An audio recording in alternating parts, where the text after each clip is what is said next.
Buenas tardes, queridos hermanos, los saludo en el nombre del Señor.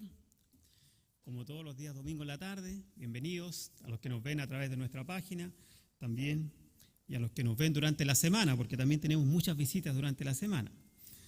Todos sean bienvenidos. Hoy vamos a continuar con nuestra epístola, primera carta del apóstol San Juan. Vamos al capítulo 4 de Primera de Juan. Vamos a leer de los versículos 7 al 10. Dice así la palabra de Dios. Amados, amémonos unos a otros, porque el amor es de Dios. Todo aquel que ama es nacido de Dios y conoce a Dios. El que no ama no ha conocido a Dios, porque Dios es amor. En esto se mostró el amor de Dios para con nosotros, en que Dios envió a su Hijo unigénito al mundo para que vivamos por Él. En esto consiste el amor, no en que nosotros hayamos amado a Dios, sino en que Él nos amó a nosotros y envió a su Hijo en propiciación por nuestros pecados. Vamos a orar. Padre Santo, te damos gracias en esta tarde porque podemos escudriñar tu palabra, Señor, en un mensaje tan importante como el que tienes hoy para nosotros, Señor. Ayúdanos también a abrir nuestra mente y nuestro corazón para entender y para aceptar tu palabra, tal como tú la has puesto acá, Señor. En tu santo nombre, amén. Bueno, el mensaje de hoy, como siempre estamos poniendo títulos, ¿cierto?, a los sermones. Podríamos decir que sería la seguridad en el amor. La seguridad que Dios nos da en el amor. Juan ya mencionó el tema del amor en capítulos anteriores y lo hemos visto en semanas anteriores nosotros. Por ejemplo, en el capítulo 2, en el versículo 9, él ya decía: el que dice que está en luz y aborrece a su hermano está todavía en tiniebla, dando ya señales del amor, ¿cierto? Básicamente lo hablaba él por los gnósticos, que ostentaban, por decirlo así, o hacían alarde de su conocimiento, y que por su conocimiento decían amar a Dios. Pero él les dice algo muy simple: si tú aborreces a tu hermano, la palabra aborrecer que usa ahí es menospreciar, en el sentido de mirarlo en menos por considerarlo de una categoría inferior. A eso se refiere aborrecer. Después en el versículo 11 del mismo capítulo 2 dice: pero el que aborrece a su hermano está en tiniebla y anda en tiniebla y no sabe a dónde va porque las tinieblas le han cegado los ojos. Insiste en lo mismo, ¿se fijan? Si tú dices que conoces a Dios, pero menosprecias a tu hermano porque consideras que eres superior a él en conocimiento, no es lo mismo que se estudió en la Carta de Santiago, donde había un tema social. Acá era un tema de conocimiento. Los gnósticos ostentaban conocimiento. Lo mismo pasa en capítulo 3, versículo 11, dice así: porque este es el mensaje que habéis oído del principio, que nos amemos unos a otros. Y poníamos después el ejemplo de Caín, que mató a su hermano Abel porque era malo, porque sus obras eran malas y porque era hijo de Satanás. Y así después el versículo 14 dice lo mismo: nosotros sabemos que hemos pasado de muerte a vida en que amamos a los hermanos. Esa es una señal de que hemos pasado de muerte a vida. El que no ama a su hermano permanece aún en la muerte, es decir, aún está en tinieblas. Después el versículo 23, que vimos no hace mucho, dice: y este es su mandamiento, que creamos en el nombre de su Hijo Jesucristo y nos amemos unos a otros como Él nos ha mandado. El cristianismo, hermanos, es evidentemente un mensaje de amor. Y en eso nosotros debemos estar muy claros y debemos ser muy categóricos al decir que Dios es amor. Cuando empezamos el primer domingo con la carta de Juan, Juan decía que Dios es amor. ¿Cuándo vamos a llegar allá? Yo le decía, vamos a llegar recién al capítulo 4. Esto empezamos a fines de marzo, parece, ¿cierto? Por ahí, o en abril, no me acuerdo, pero ya llevamos como 2 meses en Juan. Y recién llegamos ya en forma categórica a ver que Juan nos dice que Dios es amor. Bueno, y muchos eruditos hablan de estos versículos que acabamos de leer, del 7 al 10, que dicen que es como un poema al amor. Es casi algo maravilloso, que consideran como una expresión poética, en el sentido de que esto es para ellos lo más grande de la Escritura, porque representa en sí la naturaleza misma de Dios. Tiempo atrás estudiábamos los días miércoles con el pastor Carlos los atributos de Dios, y creemos firmemente que el amor es el atributo más grande de Dios. Y si tuviéramos que definirlo con una sola palabra, es esa: amor. Pero este mensaje de amor, que es verdadero también, hay que tener cuidado cuando lo tratamos y cuando lo enseñamos, porque podemos confundirnos. Muchas veces nosotros tenemos un concepto un poco humanista del amor, y hoy espero que podamos, a medida que vamos avanzando en la lectura, ir entendiendo también un concepto bíblico de lo que es el amor de Dios. Por ejemplo, muchas veces se nos habla, y quizá en alguna parte pueda estar algún predicador hoy día casi con una charla, como dicen, motivacional respecto al amor, ¿cierto? Que Dios te ama, que Dios quiere sacar lo mejor de ti, ese guerrero que tienes dentro y toda esta cosa, ¿cierto? Cuando realmente la Biblia no nos dice que nosotros tenemos un problema de autoestima. Muy por el contrario. Cuando Jesús dice, amarás a tu prójimo como a ti mismo, está poniendo ya una regla, que yo me amo a mí mismo. Y al parecer la persona que más amamos en el mundo somos nosotros mismos.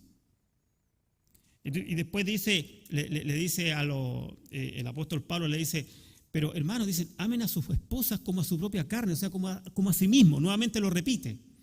Entonces muchas veces cuando hay problemas, que hay gente que dice que tiene problemas de autoestima, no es que tenga problemas de autoestima, lo que pasa es que su estima está tan alta que hubo algo por ahí, una piedrecita, algo que dañó esa estima tan alta que tenía. ¿Me siguen la idea? Pero Dios siempre nos pone un estándar que es muy elevado. Vamos a leer el primer versículo que está en 2 Timoteo. 2 Timoteo, capítulo 3, dice así. 2 Timoteo, capítulo 3, versículo 1, dice así. También debes saber esto, que en los postreros días, estamos en los postreros días, ¿cierto? Para nosotros. ¿Qué pasará? Vendrán tiempos peligrosos, porque habrán hombres amadores de sí mismos, avaros, vanagloriosos, soberbios, blasfemos, desobedientes a los padres, ingratos, impíos, sin afecto natural implacable. Pero dice que habrá amadores de sí mismos y vanagloriosos. Si algo caracteriza a la sociedad actual es la vanagloria, es eso que se llama el amarse a sí mismo. Y esto es tan insólito porque si alguien no cree, que vea las estadísticas de la cirugía plástica nomás. Ya. Hay ofertas, dicen que en Colombia vale la mitad de la cirugía lo que hacen en Chile. Entonces hoy día salía en el diario, decía, oferta en Colombia, pague la mitad y hágase el doble, una cosa así. O sea, siempre hay una vanagloria, siempre los seres humanos estamos en esto de amarnos a nosotros mismos. ¿Ya? Entonces Juan ahora nos está enseñando y nos está diciendo, miren un poco más allá, miremos cómo Dios mira a las personas y amemos a nuestro hermano. ¿Ok? Hermanos, cuando Dios creó al hombre, lo creó con una capacidad de amar. Nosotros tenemos capacidad de amar. Y esto, quiero también ser como un poco general al principio y de lo general ir a lo particular. Cuando nosotros vemos la televisión, a veces dice, oye, ese tipo le sacó los ojos a la mujer, ¿cierto? Claro, es malo y todos sabemos que es malo y nadie podría decir algo en contrario. Pero ese no es lo habitual que pasa en la sociedad chilena. ¿Me sigue la idea? No es lo que pasa frecuentemente. La mayoría de las personas no hace eso. La mayoría de las personas no hace eso. Entonces también el ser humano tiene una capacidad innata que Dios le da para lo que es el amor. Pero vamos a ir viendo que no todo es tan así tampoco, ¿ya? Porque Dios creó al hombre con una capacidad de amar, porque lo creó a imagen de Dios, lo creó, dice. Varón y hembra los creó. Y estaban desnudos y no se avergonzaban. Le toco esa parte porque después vamos a ver qué pasó esto con esto después. Entonces Dios crea al hombre con cierta capacidad de amar también, pero cuando nosotros somos hijos de Dios, ya amamos con otra perspectiva, con la visión de Dios. Por eso, hermano, hoy podemos decir con toda propiedad, Dios es amor. Dios es amor. ¿Por qué afirmamos una frase tan decidora acerca de Dios mismo? ¿Por qué decimos esto acerca de Dios? Bueno, hoy vamos a exponer ciertas acciones concretas de parte de Dios que nos llevan a decir que Dios es amor. Los dos primeros versículos que leíamos, el 7 y 8, vuelvo de nuevo ahí, dice, amados, amémonos unos a otros porque el amor es de Dios. Todo aquel que ama es nacido de Dios y conoce a Dios. El que no ama no ha conocido a Dios, porque Dios es amor. Entonces, cuando yo digo que Dios es amor, estoy diciendo uno de los atributos más importantes y maravillosos de Dios, que Dios es amor. El amor se origina en Dios.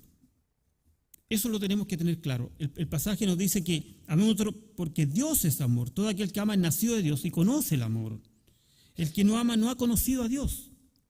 Entonces, yo para poder amar tengo que antes haber conocido a Dios. Entonces, dice, amémonos unos a otros. Él dice, usa una palabra en alguna traducción, queridos amigos, pero a mí me gusta más esta versión, amados. Porque cuando Juan dice amados, se refiere a amados por él, por el apóstol, y amados por Dios. Y me gusta más eso, amados. ¿Ya? Ahí dice, esta palabra la usa siguiendo, Juan repite mucho. El capítulo 3, el versículo dice, amados, ahora somos hijos de Dios. En el versículo 21 del capítulo 3 dice, amados, si nuestro corazón no nos reprende, mayor es Dios que nos reprende. Después en el 4.1 dice, amados, no creáis a todo espíritu. En el versículo 7 dice, amados, sabemos unos a otros. En el versículo 11 del capítulo 4 dice, amados, si Dios nos ha amado así, debemos también nosotros amar a los hermanos. Entonces la palabra amado la va repitiendo. Y me gusta esto, porque está tocando ahora el tema del amor. Juan es el apóstol del amor. Él siempre se expresó a través del amor. A pesar de que al principio, cuando hacíamos la introducción de la epístola, se recuerdan que decíamos que Juan y Jacobo eran los hijos del trueno. Querían que Jesús mandara un rayo del cielo y que cayera sobre una aldea de los samaritanos y la destruyera porque no los acogieron a ellos. Querían echar a otros porque andaban predicando sin autorización de Jesús. Entonces, estos hermanos, que eran violentos, que eran Boanerges, que se llamaban hijos del trueno, que ese era el sobrenombre, uno de ellos, Juan, que quedó hasta el final, ahora es el apóstol del amor.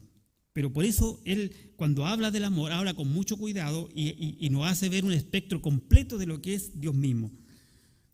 Es una exhortación al amor, incluye una oración al amor de los hermanos.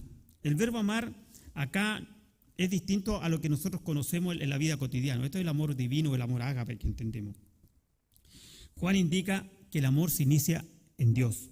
Dios inicia el amor, lo derrama a su pueblo y espera que nosotros, que somos su pueblo, mira lo que dice, manifestemos el amor unos por otros.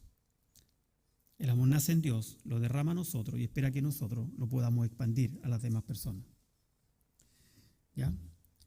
Todo aquel que ama nació de Dios. Esta después dice la señal distintiva del creyente. Si podríamos decir, este es como es la señal, ¿cómo se llama eso? Como si tuviéramos un tatuaje en nosotros. Si alguien nos puede ver, el amor es el tatuaje que tenemos, la señal que nos distingue. Es como la insignia, es como nuestro estandarte. Esta es pues la señal distintiva del creyente. Muchas veces habíamos hablado antes que la expresión del amor es una forma concreta que se refleja en acciones concretas de amor. Ahí en el versículo 9 dice, todo aquel que es nacido de Dios no practica el pecado. Eso es una acción concreta, ¿cierto? No, porque la simiente de Dios permanece en él y no puede pecar porque es nacido de Dios. Hablábamos de lo que era practicar el pecado. Dice que todo aquel que es nacido de Dios no practica el pecado. Esa es una señal de que es nacido de Dios. El capítulo 5, el versículo 1 dice, todo aquel que cree que Jesús es el Cristo es nacido de Dios. Y todo aquel que ama al que engendró, ama también al que ha sido engendrado por él. Esa es otra señal. Son señales, son acciones concretas que el Hijo de Dios va tomando. Hay un pasaje que es muy famoso universalmente, vamos a Lucas capítulo 6. Lucas capítulo 6. El Señor está enseñando lo que se llama las bienaventuranzas. ¿Ya? En el versículo 31 dice así, llegaron allá, y cómo queréis que hagan los hombres con vosotros, así también haced vosotros con ellos. Es como una regla básica. Este es un amor condicional, ¿ya? Es una regla básica. Como tú quieres que hagan contigo, haz tú con los demás. Es como la regla de oro, llaman algunos, ¿ya? Pero Dios va mucho más allá que esto. El Señor hoy día nos quiere llevar a un plano superior. Y nos dice, el creyente ama a su prójimo como a sí mismo, porque, como escribe Juan, ese creyente conoce a Dios. Conoce a Dios. El propio apóstol Juan, en el primer capítulo, escribía, lo que hemos visto y oído, eso os anunciamos, para que tengáis, dice, para que también vosotros también tengáis comunión con nosotros. Lo que hemos visto y oído os anunciamos, para que vosotros tengáis comunión con nosotros, dice. Y nuestra comunión verdaderamente es con el Padre y con el Hijo. Entonces, a la medida que tengamos comunión los unos con los otros, tengamos comunión con el Padre y con el Hijo, el amor va a fluir solo. ¿Me sigue la figura? No va a ser una obligación, no va a ser ni siquiera un mandato, ni va a tener que andar el pastor a la ciega de alguien diciéndole, oye, no, porque si nosotros, lo que hemos visto y oído, hemos recibido, nos han anunciado, y nuestra comunión es con los hermanos, y es con el Padre, y es con el Hijo, vamos a tener amor los unos a los otros. Juan compara al creyente con el incrédulo y dice que el incrédulo no conoce a Dios, dice que conoce a Dios, pero no lo conoce. La persona que no está en comunión con Dios, que no está leyendo su palabra, que no está teniendo comunión con los hermanos, que él cree que su amistad están por otro lado, están por allá, por acá. No, sí, yo voy a la iglesia, pero mis amigos están allá. Sí, yo voy a la iglesia, pero no me hagan leer la Biblia. Yo voy a la iglesia, pero no tengo por qué orar, no me voy a poner fanático. Entonces ese hermano no puede tener amor por los demás hermanos, porque su amistad está en otro lado, su tiempo lo ocupa en otra cosa, o sea, su vida está llena de otra cosa, de otras personas. El amor y el conocimiento son caras de la misma moneda, por decirlo. El que conoce ama, el que ama es porque conoce a Dios. Es la misma cosa, da lo mismo lo que vaya primero. Porque el que ama conoce a Dios y el que conoce a Dios ama. Bueno, y así el apóstol pasa al versículo 8, ahí dice, el que no ama no ha conocido a Dios porque Dios es amor. Aquí ya llegamos a la palabra, a la frase, digamos, más grande. Dios es amor. Es decir, que en su ser mismo, en la esencia de Dios, Él es amor. Esta palabra nosotros se la enseñamos a nuestros hijos de pequeño y todos los niños la aprenden en la escuela bíblica, que Dios es amor. Y es verdad, Dios es amor. Estas tres palabras son maravillosas y son la característica más grande de Dios. Esto significa que no solamente que Dios ama a su creación y a su gente, sino que Él nos prodiga, nos entrega ese amor a nosotros. ¿Ya? Por eso cuando decimos, Dios te ama, Dios quiere salvar tu vida, Dios vino a morir por ti, todo eso es verdad. Todo eso es verdad. Pero Dios también tiene una justicia y Dios tiene algo que nosotros debemos entender también, que es la soberanía de Dios sobre nuestras vidas, que lo vamos a ver también. Pero, hermano, debemos entender que si el Espíritu de Dios mora en nosotros, vamos a amar a nuestro hermano.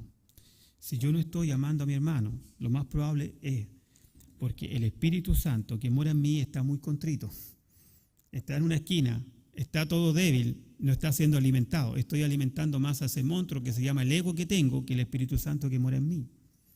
Yo voy a alimentar al Espíritu Santo que mora en mí a través de la oración, a través de la lectura, a través de la comunión, no a través de otra cosa. Satanás se ama a sí mismo, tiene una autoestima por las nubes. Y aquellos que buscan su propia gloria, hermano, siguen la senda de Satanás. En cambio, el que ama ha conocido a Dios. El que ha conocido a Dios lleva la señal, esa impronta, que Dios es amor. Nadie que dice que ha conocido a Dios y que ha experimentado un cambio real en su vida, no puede decir sí, pero yo no puedo amar. No. Si has tenido una conversión real, si Dios está en ti, si has tenido un arrepentimiento genuino, el amor de Dios va a empezar a fluir necesariamente en tu vida. Debemos aclarar que el amor de Dios, sí, hermanos, y en esto quiero, y por favor no se me asusten con lo que voy a decir, ¿ya? Pero el amor de Dios no es indiscriminado. ¿Qué quiero decir con esto? No debemos confundirnos en el sentido de pensar de que no nos va a juzgar, porque es amor, y que el día del juicio va a decir, ya, mira, ¿sabes qué? Ahí está el infierno, pero dejemos a Satanás ya nomás y todos vengan para acá y vamos a la vida eterna, a tener comunión con él. Eso no va a ser así. ¿Me sigue la idea? Dios es amor, pero debo también yo decir responsablemente que va a haber un juicio. Porque hay algunos que andan predicando el humanismo por ahí y dicen Dios es amor. Entonces, como Dios es amor, al momento del juicio te va a decir, sí, pero sabes que ya, bueno, ya, pasa nomás. Y eso no es así. En su justicia, Dios va a castigar el pecado. En su justicia, Dios va a separar, como decíamos el domingo pasado, Dios espera pacientemente, soporta los vasos de ira, pacientemente, dice, porque Él es el amo de la cosecha. Y en el día de la cosecha, como terminábamos el domingo anterior, tomará la guadaña y deja que crezca la semilla, deja que crezca el trigo junto con la cizaña, por amor al trigo, porque no va a cortar el trigo antes de tiempo. Por amor a nosotros deja que crezca la cizaña, dice. Pero el día de la cosecha tomará la hichona, cortará la paja, la tirará al fuego, dice. Y el trigo irá al granero del Señor. Amén, hermano. Eso es así también. No podemos enseñar un evangelio distorsionado que si Dios es amor, va a perdonarnos todo, da lo mismo lo que hagamos, vive la vida loca y después, total, a la hora, los que hubo, Dios perdona. No es así. Dios envió, dice aquí más adelante, vamos a verlo también, a su Hijo unigénito. A su Hijo unigénito. Y si tú pudieras ir al cielo haciendo un bypass, como hoy día vemos las carreteras, haciendo un bypass al Hijo unigénito, en vano murió el Hijo unigénito entonces. Porque tú le hiciste un bypass, tú le hiciste así como el Carlitos Caselli, ¿cierto? Te fuiste por al lado con la pelota. ¿Ah? Pero no es así, hermanos. Todos tienen que pasar por la cruz de Cristo. El que no pasa por la cruz de Cristo, lamentablemente, se va al fuego eterno. Ese es el evangelio de Jesucristo. Es duro decirlo, pero es así. Dios ama, Dios es amor. Y muchas veces hemos escuchado esa frase, Dios ama al pecador. Dios no ama. Dios dice, Dios odia al pecado, pero ama al pecador. Pero esa frase no es bíblica. No está en ninguna parte de la Biblia. Lo que pasa es lo siguiente, que Dios viene en rescate por todos y nosotros tenemos que predicar el mensaje de salvación a todos, porque nosotros no sabemos quiénes son los hijos de Dios y quiénes no son los hijos de Dios. No sabemos. Predicamos el evangelio a todo el mundo. Pero créanme que Dios no ama al que golpea a su mujer, Dios no ama al que vende droga a los jóvenes, Dios no ama al que vende armas para que se maten en algunos países y se hace millonario. Dios no lo ama. Dios lo aborrece. Responsablemente lo digo de acá. Cosa distinta es que si en algún momento de su historia se arrepiente, ¿me siguen? Se arrepiente de toda su maldad en el infinito amor y misericordioso amor de Dios, si era un hijo de Dios, lo va a perdonar. Pero mientras permanezca en su pecado, Dios lo aborrece. Leamos la palabra de Dios. Salmos, vamos a Salmos.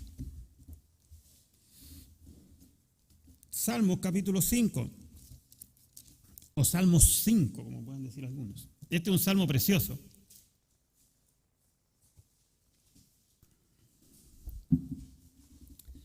Dice así.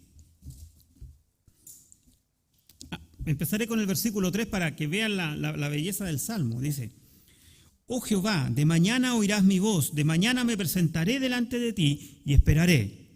Porque tú eres un Dios que se complace, dice, porque tú no eres un Dios que se complace en la maldad. Entonces la maldad no le complace a Dios. El malo no habitará junto a ti. Los insensatos no estarán delante de tus ojos. Aborreces a todos los que hacen iniquidad. Dios aborrece al tipo que pone una bomba y mata a gente inocente.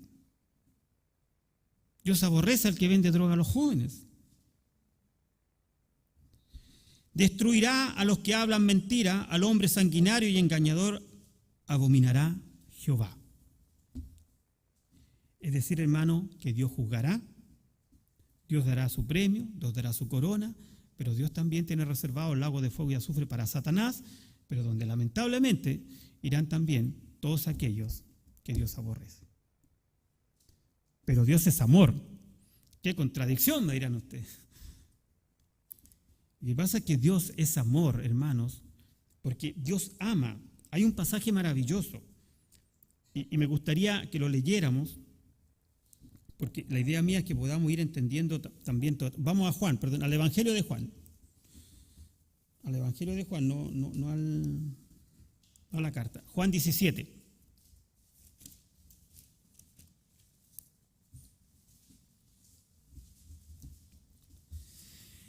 Juan 17, capítulo 17, versículo 9, dice así. Juan 17, 9.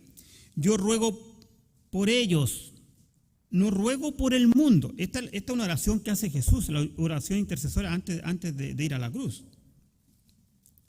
Dice, no ruego por el mundo, sino por los que me distes, porque tuyos son. ¿Qué nos decía semana anterior el apóstol Juan? Que no amemos al mundo, ni las cosas que están en el mundo, porque el que ama al mundo, ¿qué decía ese? Enemigo de Dios. Y acá nos dice Jesús, yo no ruego por ellos, Él no ruega por el mundo. Dice, no ruego por el mundo, lo dice claro, sino por los que me distes. Hermano, es difícil entenderlo, es difícil explicarlo. Confiemos en la soberanía de Dios. Lo grafico de una forma muy simple. El hijo pródigo, como lo hemos dicho antes, era hijo cuando estaba comiendo algarroba con los cerdos y es hijo cuando está sentado en la mesa con el Padre. ¿Me sigue la idea? Él es hijo de Dios. Entonces Jesús vino por sus hijos. Otro ejemplo, lo escuché por ahí semana anterior mientras hacía un estudio. Es un poco de niño chico, pero nos va a ayudar a entender. Estamos en una granja, estamos en el Buinzó, o en el de acá, que está para el Valle de Elqui, ¿cierto? Vamos con los niños, les vamos a mostrar las aves, los pájaros, todos los animalitos. Y de pronto vemos que llega la mamá pata y empieza cuá, la mamá pata. Y van en los patitos y la siguen a la mamá pata, ¿se fijan? ¿Cierto? Va la mamá pata y todos los patitos atrás, ¿no? ¿Lo han visto eso? ¿Sí? Pero los cerditos no van. Los conejos no van. Los pájaros no van. ¿Por qué van los patos?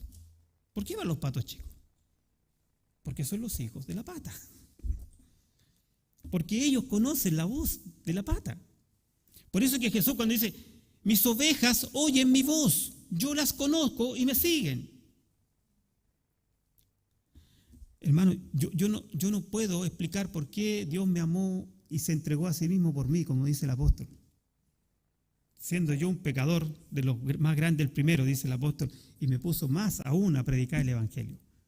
Me amó y se entregó a sí mismo por mí. Solo lo acepto, solo lo creo por fe y me aferro a eso. Y eso me lleva a predicar el evangelio a toda criatura, porque yo no tengo una omnisciencia, yo no sé quién es y quién no es un hijo de Dios. ¿Me sigue la idea? Lo mismo que hace Satanás cuando ataca a la iglesia, porque él no sabe quiénes son y quiénes no son. Porque el Señor nos dice que si le fuera posible, dice, engañaría a los escogidos si le fuera posible, porque no le es posible, ¿cierto? Pero como él no sabe, hace un ataque así como una bomba racimo. Nosotros también tenemos que predicar el evangelio a todo el mundo y por ese sentido tenemos que amar a todo el mundo. Porque no sabemos quiénes son. No sabemos quiénes son los hijos de Dios. Para nosotros hay cosas impensadas. De pronto llega a la iglesia alguien que lo conocimos hace 10 años atrás. Es una situación completamente distinta. A lo mejor lo viste, no sé, que era un tipo, no sé, por decir algo, borracho, sinvergüenza en los negocios, mala persona, prepotente, macanudo, y de pronto lo ves sentado ahí atrás, o aquí adelante, que es donde tienen que sentar, ¿no? Sentado aquí adelante, ¿ya? Y dices, ¿pero qué pasa acá? Ese es el amor de Dios actuando. Ese es el amor de Dios actuando por una oveja. Pero mientras Él permanezca en pecado, mientras el pecador insista en su vida pecaminosa, Dios no lo ama. Y si no se arrepiente, Dios lo va a mandar al fuego eterno. Con la cizaña, dice la palabra de Dios, con la cizaña. Es difícil explicarlo, pero es necesario. Juan 3:16 dice, porque de tal manera amó Dios al mundo. Esta tal manera, hermanos, es una forma totalmente desconocida para nosotros. hay caminos que son insondables para nosotros. ¿Por qué nos amó? ¿Por qué envió a su Hijo a morir por nosotros? Realmente es algo inexplicable. Dios lo hizo por puro amor, un amor que no podemos entender. Nosotros generalmente, ¿qué es lo que amamos? Amamos aquello que nos produce placer o amamos lo que nos da algún beneficio. De lo contrario, no lo amamos. Esa es la naturaleza humana. Sin embargo, dice que Dios envió a su Hijo unigénito a morir por nosotros.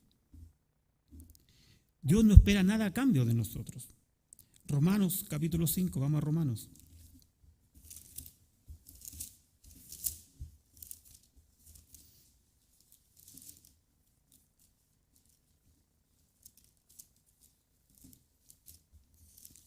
Romanos capítulo 5, el versículo 8 dice así: Mas Dios muestra su amor para con nosotros en que siendo aún pecadores, Cristo murió por nosotros. Nosotros estábamos en pecado, hermanos. Éramos ovejas de Dios que estábamos viviendo en pecado. Sí, éramos ovejas. Por eso escuchamos la voz de Dios. Porque Dios nos escogió, nos eligió desde antes de la fundación del mundo. ¿Por qué a mí? ¿Por qué no al otro? No porque yo era más bueno, no porque era mejor, no porque era nada, porque Dios quiso que así fuera. Y dice que más Dios muestra su amor para con nosotros, en que siendo aún pecadores, Cristo murió por nosotros. Y eso nos concuerda completamente con el versículo 9 que acabamos de leer, que dice: en esto se mostró el amor de Dios para con nosotros, en que Dios envió a su Hijo unigénito al mundo para que vivamos por Él. Él no dice a Jesucristo, Él no dice a Jesús, dice a su Hijo unigénito, para entender la relación que había entre el Padre y el Hijo unigénito. La iglesia local, hermanos, es quizás el laboratorio más grande en el cual nosotros podemos ejercitar el amor de Dios. Yo creo que no hay laboratorio más grande que este. En la iglesia es el lugar donde le doy a mi hermano, miren, escuchen esto, le doy a mi hermano el santo privilegio de soportarme. Eso es la iglesia. Porque tenemos que convivir, porque Dios nos dice, cuando digo soportar, no se trata que tengo que soportar el pecado. Si mi hermano está en pecado, dice la Biblia que tengo que exhortarlo, ¿me entiendes? Pero tengo que amarlo, tengo que soportarlo, tengo que cuidarlo, tengo que restaurarlo. Aquí no es como una empresa donde alguien se porta mal y le hacen una cruz y pasa a la oficina personal y le hacen el finiquito. Aquí es un lugar donde tenemos que restaurar, donde tenemos que comprender, donde tenemos que escuchar al hermano. Y este amor de Dios se manifiesta en nosotros de una manera muy especial. Mira, pasemos al versículo 10, dice: en esto consiste el amor, no en que nosotros hayamos amado a Dios, sino que Él nos amó a nosotros y envió a su Hijo en propiciación por nuestros pecados. Hermano, el amor de Dios emana de su ser, emana de Dios mismo. Piensen en algo así que irradia. Y se irradia hacia nosotros. Y a través de nosotros. El amor de Dios se irradia a nosotros. Y a través nuestro va al mundo, va a las personas. Como les dije antes, no se trata de ser permisivo, decíamos el domingo pasado, no se trata de ser permisivo. Se trata de que nosotros debemos tener el amor suficiente para soportar y esperar. Tal como Dios me esperó a mí, tal como Dios esperó a cada uno de ustedes, hasta su momento. ¿Cómo espero? Yo quisiera cambiar las cosas. Muchos de nosotros quisiéramos que el vecino, que el amigo, que el sobrino, que el hijo, que el tío, que el papá se arrepienta ya. Porque me desespera esto, de verlo y no pasa nada. Pero Dios tiene su tiempo. Dios me esperó a un rebelde, a un blasfemo, como dice Pablo, a uno que era contrario a Dios. Me esperó con paciencia, hasta que doblé mis rodillas y hasta que caí a la luz admirable de Dios. Y nosotros, nuestra oración todos los días miércoles también es por eso, porque otros alcancen salvación. Eso es el amor más grande, predicarles de Jesucristo. Como les dije antes, no debemos confundir el amor de Dios con los arrumacos, con esa cosa melosa, es que al final no nos atrevemos a hablarle de Cristo. Y lo único que hacemos es ser condescendientes con su pecado. Amor no significa ser condescendiente con el pecado del otro. Significa enfrentarlo, significa corregirlo, significa guiarlo. Porque la palabra nos dice que el Padre al hijo que ama corrige. Y al que deja sin corrección dice, ese no es su hijo. No lo considera un hijo. Él utiliza la palabra hijo para darnos a entender la relación que tenía y lo maravilloso que es Jesucristo. Muchas veces nosotros también en esto somos un poco a la ligera con las cosas de Dios. Volvamos un poco al Evangelio de Juan. Vamos a Juan capítulo 1.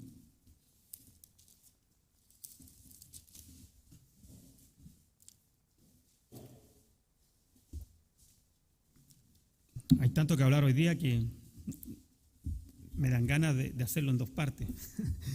Pero ya este otro domingo viene otro tema. Juan capítulo 1, versículo 14 dice así, 1:14. Y aquel verbo fue hecho carne y habitó entre nosotros y vimos su gloria, la gloria como el unigénito del Padre, lleno de gracia y de verdad. A ese fue el Cristo que nos envió el Señor. Versículo 18. Y a Dios nadie le ha visto jamás, al unigénito Hijo de Dios que está en el seno del Padre, Él le ha dado a conocer. Juan 3:16, el versículo que todos conocemos. Porque de tal manera amó Dios al mundo, que dio a su Hijo unigénito, ¿cierto? Para que todo aquel que en él crea no se pierda, mas tenga vida eterna.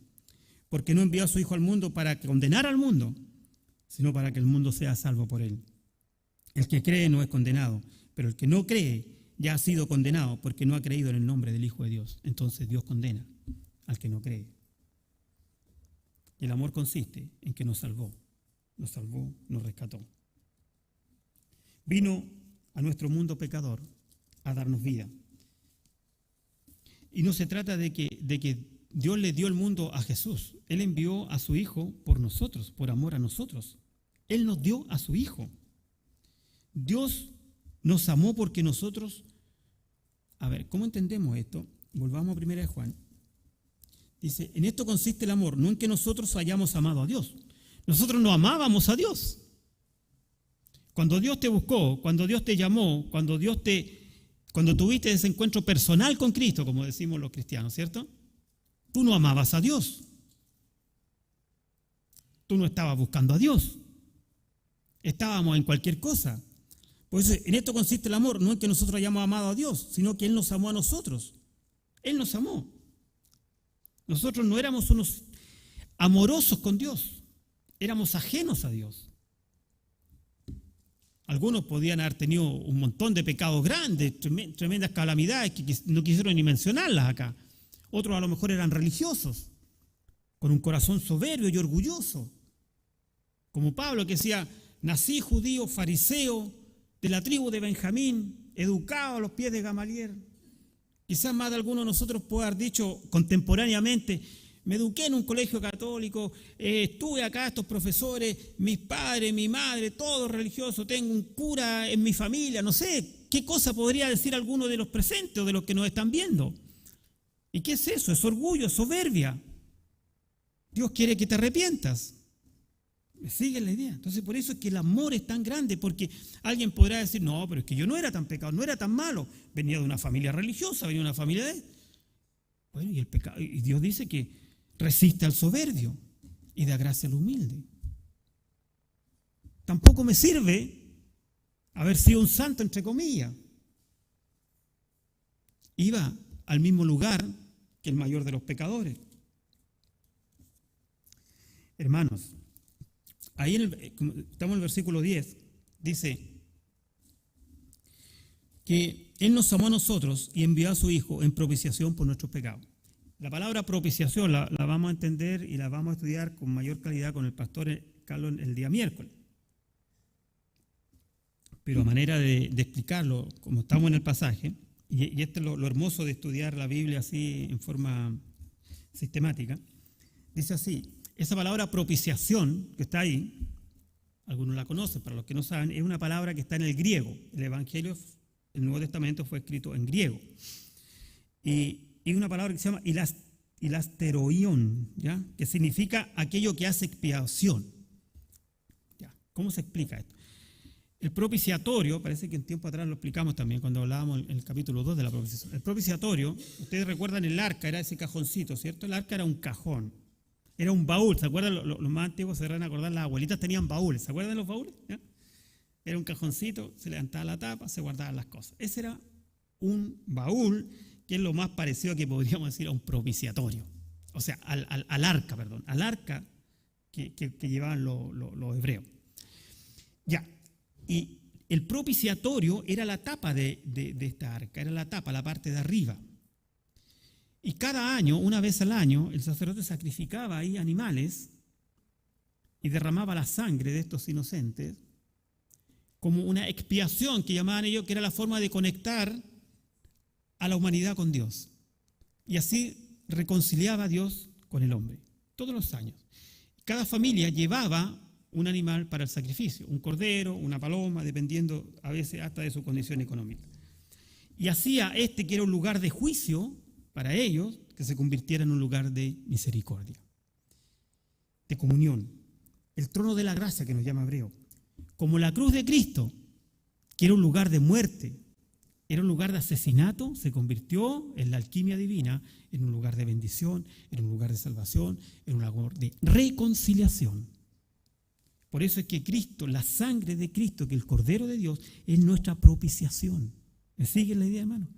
Cristo es nuestra propiciación, que es el antiguo pacto, en la antigüedad, cuando el sacerdote derramaba ese Cordero inocente. Cristo fue ese Cordero inocente que murió por nosotros en la propiciación.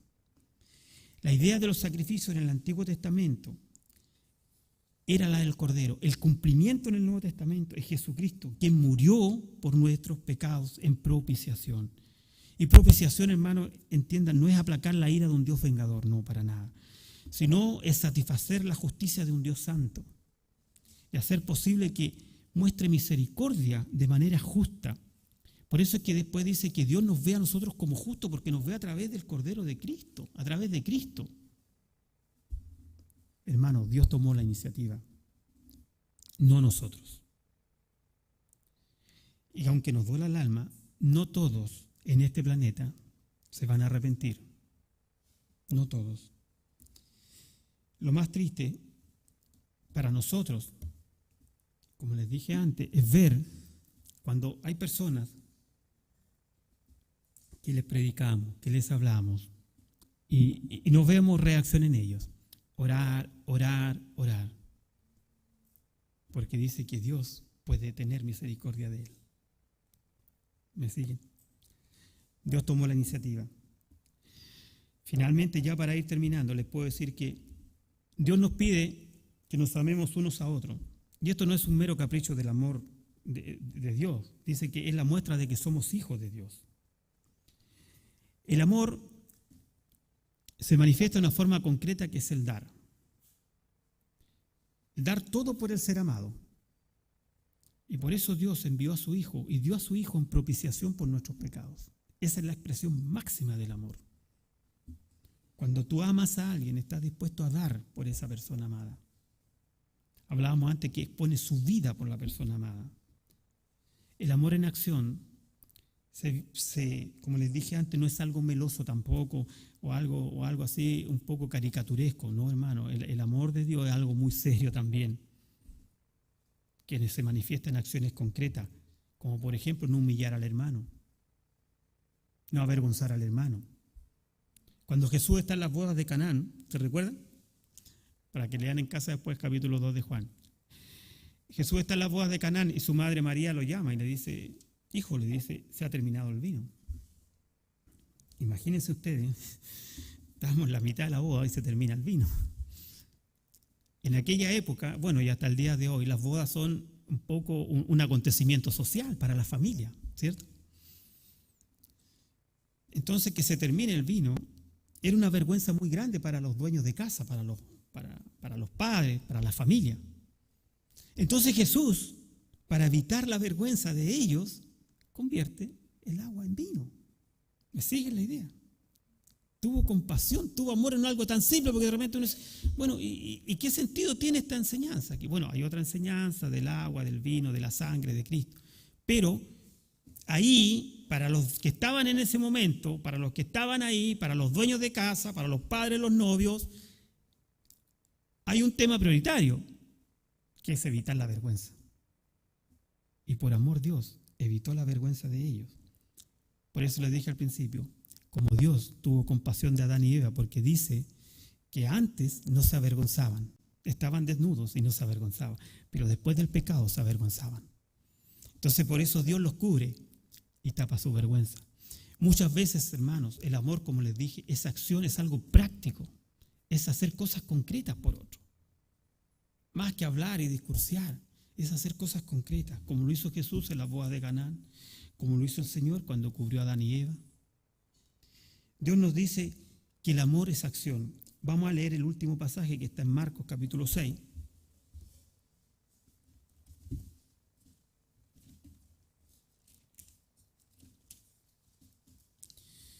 Después en su casa, por favor, lo leen completo, pero por tema de tiempo vamos a leer solamente 3 versículos. Marcos 6, del 32 al 35, dice así.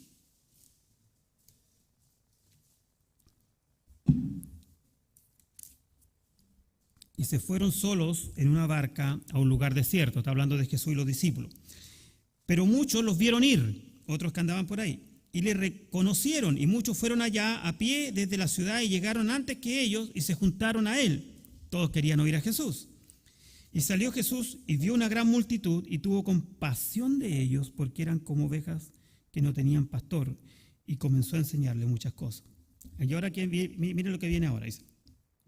Cuando ya era muy avanzada la hora, se hizo tarde, sus discípulos se acercaron a él diciendo, el lugar es desierto y la hora ya muy avanzada. Despídelos para que se vayan a los campos y aldeas de alrededor y compren pan, pues no tienen qué comer. Este último pasaje nos va a enseñar también el amor en acción. Aquí tenemos una situación, se hizo tarde, Jesús predicó todo el día, estaba agotado, dice que van en una barca quizá un poco para buscar algo de descanso, pero los ven, los siguen. Jesús sigue predicando, ya llega la noche, está por caer la noche. Y los apóstoles le dicen, Señor, hagamos la cortita, por decirlo en buen chileno, mándalo a que compren algo de comer porque se hace tarde, ¿qué vamos a hacer nosotros? Entonces los discípulos ven un problema. La solución es deshacerse del problema, es deshacerse de las personas. Y vuelvan mañana, pero no muy temprano, porque hay que dormir, hay que descansar, tengo que tomar desayuno. Vuelvan más o menos tardecita o al mediodía. Esa era la escuela, la política de los discípulos. ¿Y qué les dice el Señor? Recuéstenlos a todos y denle de comer a ustedes. ¿Se fijan? Eso es amor. Es sentir una necesidad, es ver una dolencia, es ver una carencia y suplirla. Eso es una acción concreta del amor de Dios. Por eso nos alegramos tanto cuando vemos acciones de ese tipo en nuestra iglesia también. Significa que estamos creciendo.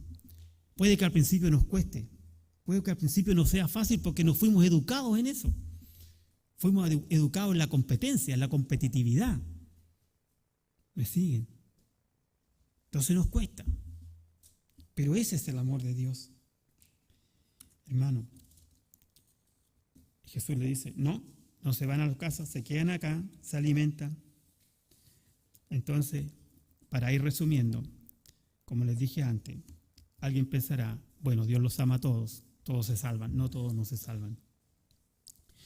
Cuando entendemos que nosotros éramos hijos de ira y nos alcanzó a través de su Hijo que vivió sin pecado, eso no es un acto meloso, no es algo romántico, es algo terrible, enviar a su Hijo a morir en la cruz por nosotros. Al punto dice que hubo en que Dios escondió de él su rostro al ver el pecado de todos nosotros en la cruz del Calvario. El amor práctico no difunde el pecado de otro. Es reservado. En el aposento alto Jesús lavó los pies de los discípulos porque ninguno quería hacerlo. Él compartió, a pesar de que el día anterior Juan y Jacobo mandaron a la mamá a decirle al Señor, Señor, mira que mi hijo uno a la izquierda y otro se sienta a tu derecha cuando esté en el reino. Pero Dios los amó, a pesar de eso. A pesar de que estaba sentado a la mesa con él Tomás, que en unos días más no iba a reconocer que Jesús fue Dijo, mientras no vea sus manos, mientras no vea su costado, no voy a creer. Y Jesús estaba con él ahí y lo amó igual. No se lo tiró a la cara, no lo enrostró. Con ellos estaba Pedro, que lo iba a negar, tampoco se lo enrostró. Estaba Judas, que lo traicionó. Y Jesús cayó. Muchas veces tenemos que nosotros, hermanos, también pasar por alto la ofensa y callarnos por amor. Amor, muchas veces puedes aplastar a otro porque o eres más fuerte, o tienes más conocimiento, o tienes más poder, pero no lo aplastas por amor. Muchas veces amor es dejar de hacer cosas, también es acción.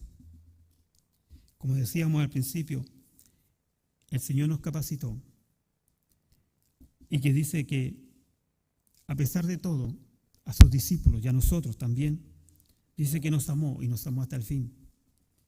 Y como Jesús nos llamó, nos capacitó para el amor, al igual que Él, hermanos, podemos nosotros amar. Termino diciendo esta palabra del apóstol Pablo a los Gálatas que dice, con Cristo estoy juntamente crucificado, ya no vivo yo, mas vive Cristo en mí. Y lo que ahora vivo en la carne, dice, lo vivo en el Hijo de Dios, el cual me amó y se entregó a sí mismo por mí. Eso es, hermanos, el amor de Dios. Gálatas 2:20. Vamos a orar. Nos ponemos de pie.